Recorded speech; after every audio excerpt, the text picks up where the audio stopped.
I am James Shamanic, composer and cellist. Music has been a passion, it's been part of my life. When I was 5, that was probably the first time I saw a cello. I was drawn to the cello. I wanted to play that. And it wasn't until when I was at the end of 4th grade, that's when it was time to sign up for 5th grade orchestra. Prior to that, I had been doing piano for 2 years. And when I saw the movie Amadeus, it was lent to me by my piano teacher. But I had always been a fan of Mozart. But seeing that movie, even though it's not historically accurate, but still seeing him compose music, it inspired me and made me feel like as though I had that ability, or I wish I had that ability to compose music. There were times where I tried to write stuff down on paper, manuscript paper, and that wasn't the best method for me. It was until I got music notation software for my computer that I was able to more accurately write down. Music composition is something that in a way comes natural to me. It's you could say it's a gift, but it's something that I still develop. Sometimes music, it's like taking dictation. Sometimes and almost like sculpt it, like I'm molding a clay sculpture. Sometimes I'll hear a little bit of the beginning, a little bit of something in the middle, and the ending, and I'll have to kind of figure out what goes in between all that. I don't necessarily hear it in my head. It's more like I am seeing it, I'm feeling it, I'm touching it. It's tangible for me. It's an emotion. It's more like I am seeing color, shapes, and symbols in my head. And in some ways for me, music makes or sound makes a shape and a vibration. In some ways, it's geometric almost. It's still difficult to describe. I'm on the autistic spectrum, so things are a little bit different for me. I don't necessarily think in words. It's more like I think in color, shapes, and images, and just it's not words. I have to, in some ways, form what I'm going to say before I say it, because I have to figure out how I'm going to put my thoughts into words when my thoughts aren't words. So it can be a little challenging for me. Describing what music is to me, or what sound is to me, or the way how I see it is light is vibration. Vibration is sound. Sound is shape. So you put that light into unorganized matter and it organizes the matter into a living being. They say light is spirit. And so you put that light, that vibration, that sound, that shape, it shapes the matter and organizes it into a living being. And as that being starts to get old, the vibrations start slowing down. They start becoming unorganized until that body eventually dies. And when that body dies, the spirit leaves it. The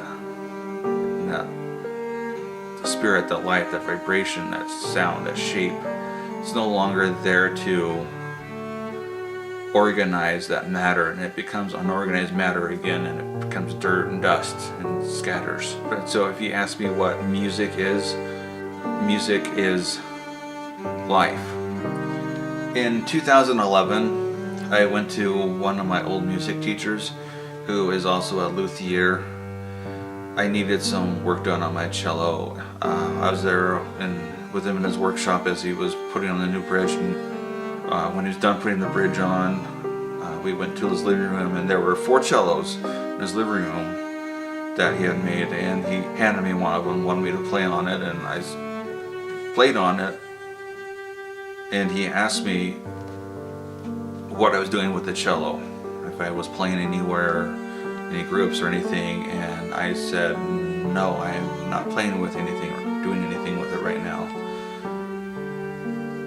And he's like, why? And I'm like, well, I'm not that good. And there was a long pause, and you play better than you think you do. And so it just kind of opened my eyes to that. I need to be playing my music to promote myself as a composer. In about 2012, I finally kicked it in gear and started practicing 2, 3, 4 hours a day.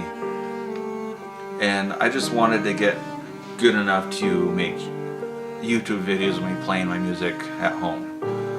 And I was going to hire a cellist to do the studio recordings of my music.